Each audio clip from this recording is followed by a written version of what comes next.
बात जब सरकार की होती है तो हर बार सवाल ये उठता है कि देश की कानून व्यवस्था का क्या हाल है, देश और प्रदेश में बच्चों की स्थिति कैसी है, देश और प्रदेश में महिलाओं की स्थिति क्या है।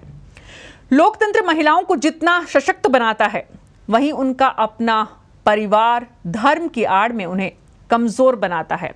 ये परिवार समाज भी है और सरकारें भी। महिलाओं को अपमानित कैसे कैसे किया जा सकता है, इसका एक उदाहरण आज सामने आया। मासिक धर्म को लेकर, चाहे हाजी अली जाने का मामला हो या फिर सबरीमाला, उत्तराखंड में तो मासिक धर्म के समय अछूत मानी जाने वाली महिलाओं के लिए सरकारी फंड से इमारत बना दी गई, जहां वे मासिक धर्म के 5 दिन गुजारेंगी। आप यकीन करेंगे, नए भारत में समाज और सरकार दोनों ही किस तरह से आधी आबादी को अछूत की तरह देखते हैं, उसका सबसे बड़ा आज ये तस्वीर जो सामने आई है वो बताती है, खुलासा करती है।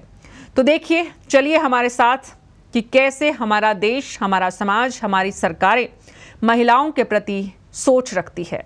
समर शेष है।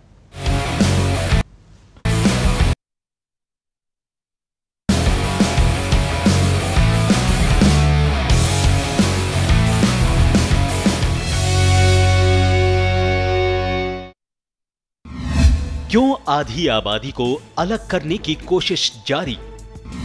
क्यों अछूत कहकर महिलाएं बाहर निकाली जा रही? क्या सुरक्षा केंद्रों से ज्यादा जरूरी है रजस्वला केंद्र? क्यों सामाजिक प्रथाओं को खत्म नहीं कर पाए समाज और सरकार? क्या आधुनिक समाज को भी बड़ी क्रांति की दरकार?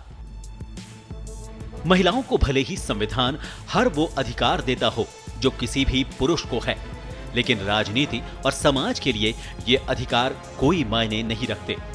तभी तो कहीं जिताऊ नहीं कहकर राजनीति से बाहर कर दी जाती हैं, तो अछूत कहकर समाज से अलग रहने को मजबूर किया जाता रहा है।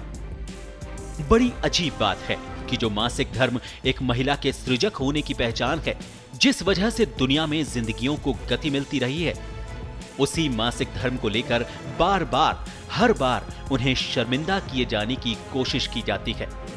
एक तरफ तो सरकारें देश भर के शहरों को ओडीएफ घोषित कराने में लगी हैं, दूसरी ओर एक राज्य में सरकारी फंड से ऐसी इमारत का निर्माण कराया जाता है जिसमें मासिक धर्म के दौरान अछूत घोषित महिलाओं को रखा जाएगा। हम बात कर रहे हैं उत्तराखंड के चंपावत जिले के गांव घुरचुम की। यहां सरकारी फंड से 2 लाख रुपए खर्च कर पिछले साल रजस्वला केंद्र बना दिया गया।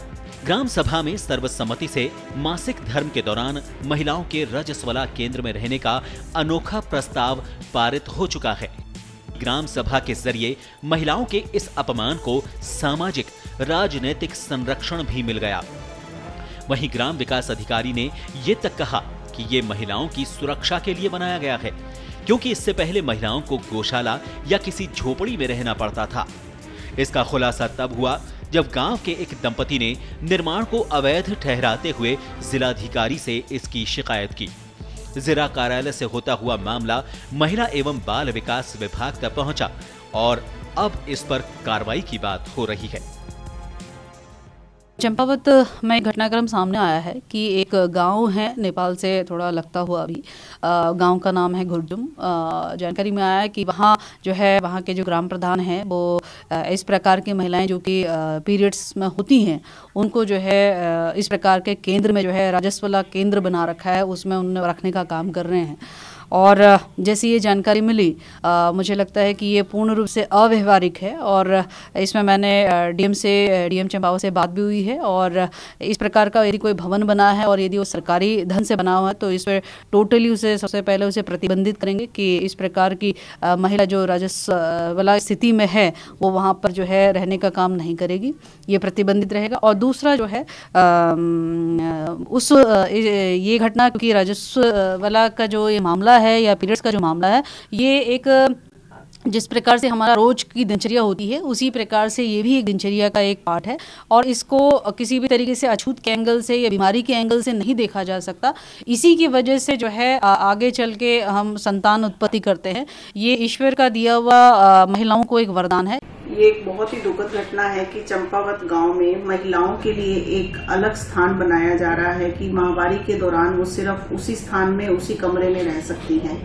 मैं इस घटना की घोर निंदा करती हूँ।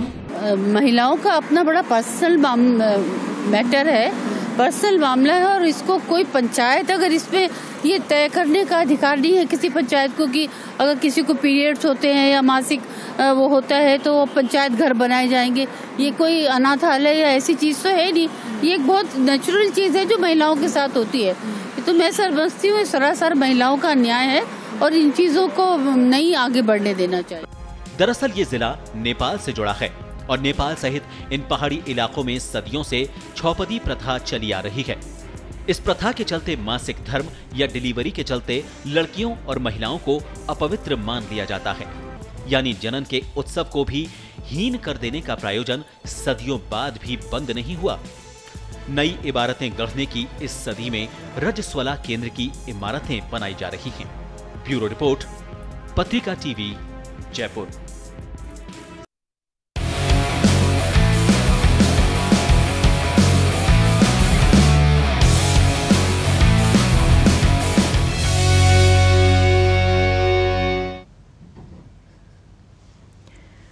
पीरियड और मासिक धर्म जिसे कहते हैं, वो शारीरिक कष्ट का 3 दिन का जो प्रोसेस है, जो प्रक्रिया है, उसमें मानसिक कष्ट कितना हमारे समाज ने महिलाओं को दिया है, इसकी ये तस्वीर छोटी सी, जो समाज ही नहीं सरकार भी उसका हिस्सा बन रही है, साझेदार बन रही है उस कष्ट को बढ़ाने में बजाय कि कम करने के। और इसलिए हमें हर दिन याद दिलाना पड़ता है कि नीति निर्माण में अगर महिलाएं शामिल नहीं होंगी तो इसी तरह की खबरें बार बार सामने आएंगी और हमें बताना पड़ेगा समर अभी शेष है।